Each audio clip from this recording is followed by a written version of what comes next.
when you're, this is a kind of a heavy, complicated question, but I'm sure you can riff on this.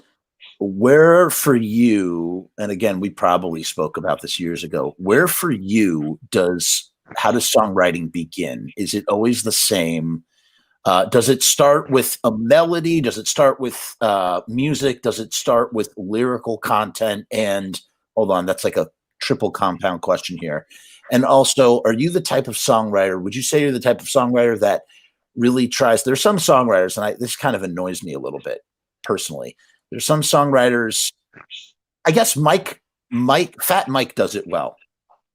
You know, when Fat Mike like just writes about something, he's able to like pull a song from a topic and not the other way around. It's not like the song comes out and then Fat Mike makes the topic fit in the song. Fat Mike like wills these songs to come into existence because he's thinking about something and he expresses himself in song format. I don't think that's you. No, you're more. That's a very and I'm not hating on this approach when I say this either, but you know, making a song out of, you know, a topic or, you know, what have you is very Randy Newman, you know, Randy Newman-esque. Yeah. Yeah, a little bit. You know, yeah. I mean, he's very descriptive about, you know, I was walking down the street and, you know, whatever. Yeah. And I think, and I don't mean that as a diss toward, you know, Fat Mike or no effects in any way. Fat Mike does it well. He does. He kind of expands upon that whole like, oh, I'm going to talk about what's going on, but I'm going to allegorize it a little bit. Right. But or, you know, metamorphosize it a little bit. I don't know. Yeah. It gets metaphorical about it and stuff like that. So a little different than Randy Newman. But no, for me, I will normally, if I don't have a melody or like a riff in mind, then I'll write lyrics. Sometimes I'll have a riff or a melody and whatever, and then, but no lyrics. And, you know, so I'll write lyrics based upon the, you know, the riff or the melody that I have in my head.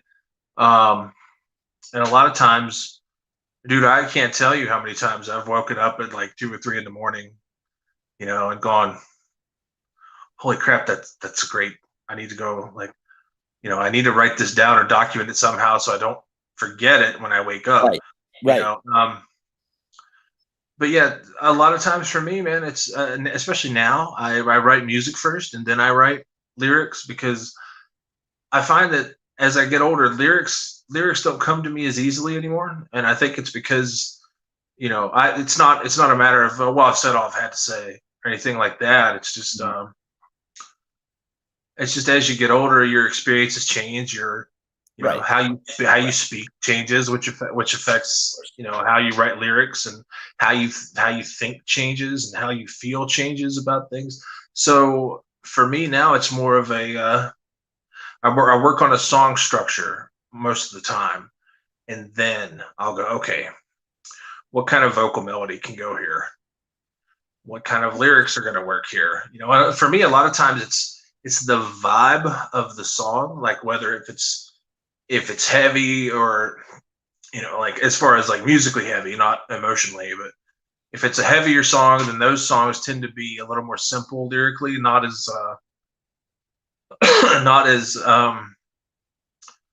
metaphorical, not as you know, colorful language, not as poetic almost, I guess you'd say. But the more like melancholy songs that I write tend to have a little bit more lyrical substance to them. Than they're not just, they're not so cut and dry.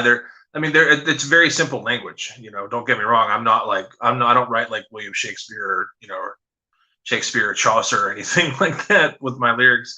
Never have. But the main thing I try to do, especially with those more like melancholy, somber sounding songs, is I try to match the mood of what I feel like that song should be about or whatnot. So a lot of times, man, it's just, I start with a riff, and then I try to write a vocal melody, then I try to write lyrics, and then from there I decide what the song, you know, is going to be about, or, as I'm writing lyrics, I'll decide, okay, well, Fascinating. this song is making me feel like this. So It's a like lot. It's just based on a lot of feeling.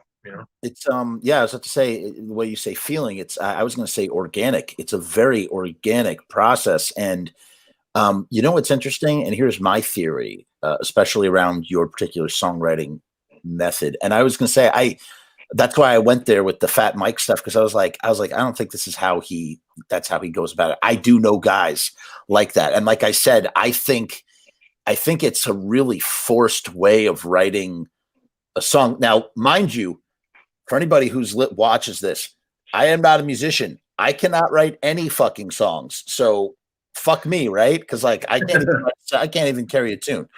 But with that said, fucking guy. No, but what's interesting is I think, or my theory for you in particular is, or not even just you, just in general, I think that much like with meditation, like when you meditate often enough, you train your brain to sort of operate in a certain way, or, operate certain different wavelengths. And I think it's the same thing with songwriting and song construction, in the sense that, like, I would agree. Like you get into a state of mind where, and I don't know if you believe in this. I believe in this to the nth degree. I believe in divine inspiration, and I don't mean in a religious way, like in a way of like, like the Greeks, they believed in the muse, and the muse were these godlike, they're godlike or demi-godlike or whatever, the Greeks, the higher power Greek, belief structure. And what they would do is they would inspire, or they would use people as a channel for their sort of stuff. But in order for that to happen, I feel like an artist's brain has to be on that right kind of wavelength, or get into that sort of place, like align their antenna to receive whatever kind of energy. And again, I don't literally mean that there's some angel like touching someone's forehead and causing them to write a song. I just mean like, just in the sense that, like, it's like if your brain is like a mechanical puzzle, you gotta line up all the tumblers. You gotta line up all the tumblers just right. And then all of a sudden you start thinking in a way that allows you to create these things. And it's often, it's very similar with editing too, in the sense that what you're kind of doing, except it's the reverse with editing. You're building something from nothing. Yeah. And an editor is taking a block of something and chipping it away until it resembles a shape. You're building that shape up. We're coming from it from two completely different ends. Yeah. And the creative process is fascinating. It is, like sometimes I'll agonize over a song for literally years and, not feel right about it. Like that happened recently. Actually, I just completed the new. Elaborate on that a little bit more. And I just completed a new demo for an AGON song, that we're probably going to throw in our next album. And I wrote the music to it over a year ago. And so, cut to like, I don't know, 2 weeks ago, I finally wrote lyrics for it, where I finally was like, okay, now I have a vocal melody in mind. Yeah.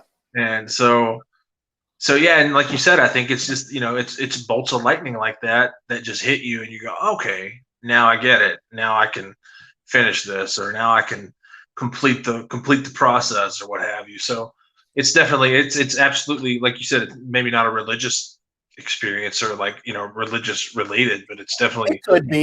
I think it's a divine, I think it's absolutely a divine working of something, like it's, it's the it's a light bulb that just goes off, and you go, okay, that's what's going to make this song work.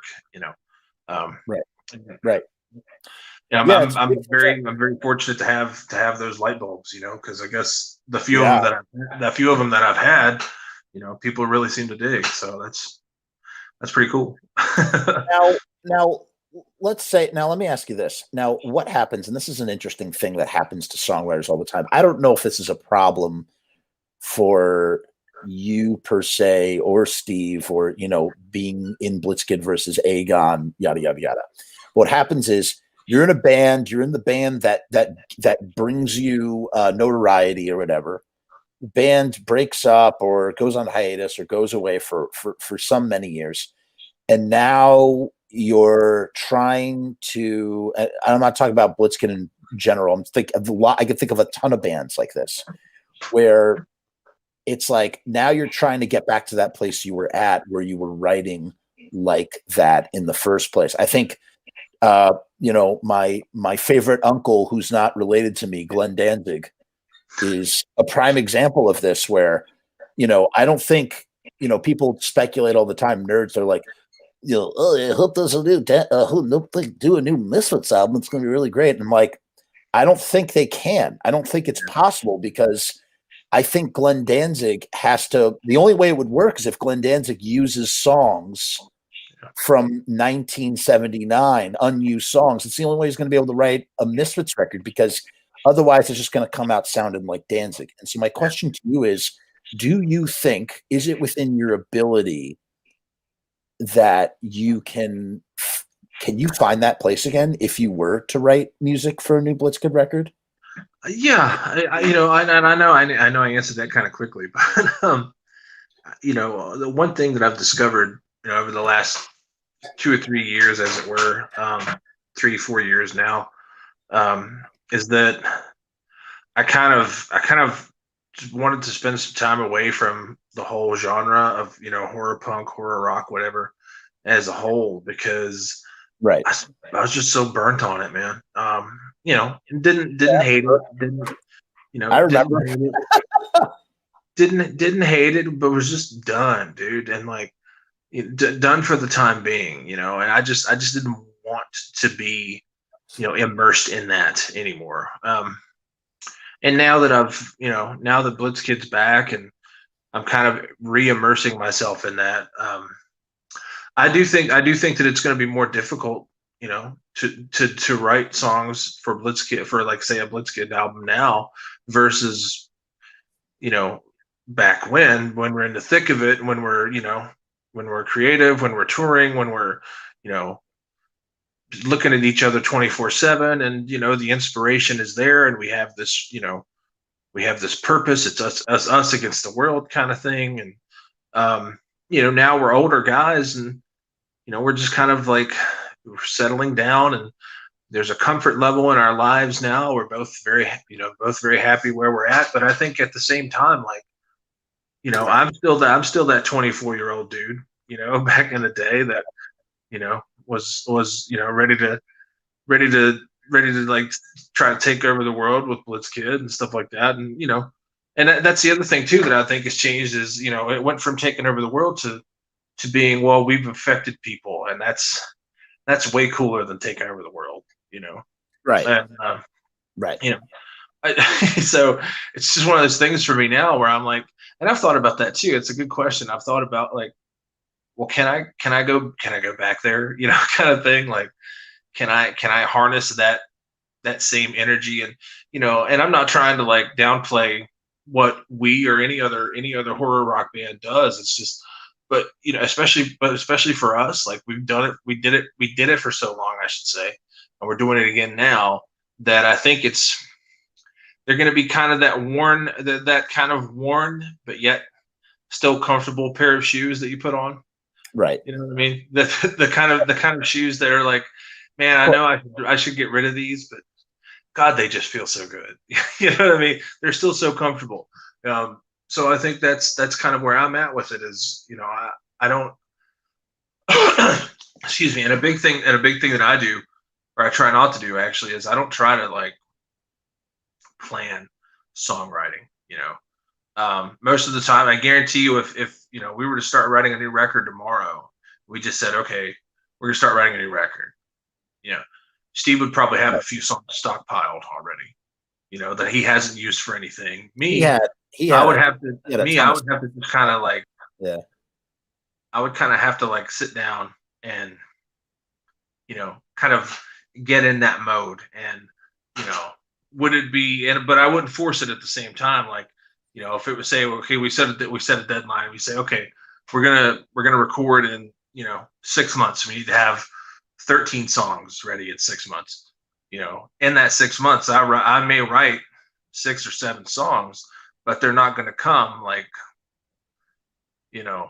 within days of one another. There's gonna be weeks between them. because Right.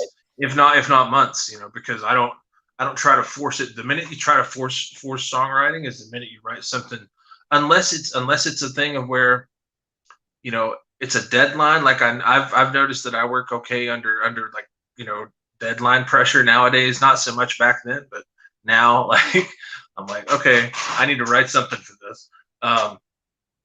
Now I do it fairly well. Is it my best work? Debatable. But the biggest thing that being in a gathering of none has also taught me, because we're, in a situation where we're remote, where, we're across 5 states, and it's just, sending each other files on, Google Drive or OneDrive or Dropbox or whatever. Yeah. My first instincts with any songwriting that I do, be it for Blitzkid back in the day or, a gathering of none now, is once I arrange a song and I demo it, and I write it and I demo it, and, whatever else, it's done in my mind, But now, especially with Gathering of None, I have 4 other dudes who are going, well, yeah, I mean, that's a cool looking skeleton, but right, and why don't we put this fleshy part here and this heart here and whatever else, to kind of go full circle to the horror rock thing. You have to build the monster. You can't just go on a skeleton, It's funny you bring up Monster, and this was one of the things when I was doing all the interviews and I was on tour with you guys. My thesis of the whole, like, of trying to find the core of Blitzkid and what makes Blitzkid, in addition to you guys being so accessible to the people, the fans and your audience and the people that you'd visit from town to town. I think the other thing, there's another level of that accessibility within, kissing babies and shaking hands and whatnot.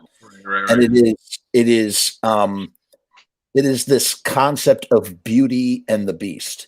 And it's this: all horror movies are, or I should say not all horror movies, but particularly all monster movies come from this dynamic of Beauty and the Beast. Beauty and the Beast is the very first monster film. And you look at every theme in every one of the, from the silent era through, Universal, through the 50s and 60s and 70s and yada, yada, yada. And it's the idea of the beauty, the beautiful girl, and the monster who's monstrous on the outside, but superhuman on the inside. Yeah. And the unrequited love of Beauty and the Beast, which is the main conflict in the original story, is that, like, that the Beast needs to be a beauty because he'll be destroyed if he doesn't have her, or whatever, however the hell that works. And that Blitzkid songs, a lot of them, not all of them, I can't blanket it, but a lot of them come from this place. And ultimately what it is that Blitzkid songs are not about horror movies. They're actually kind of about humanity.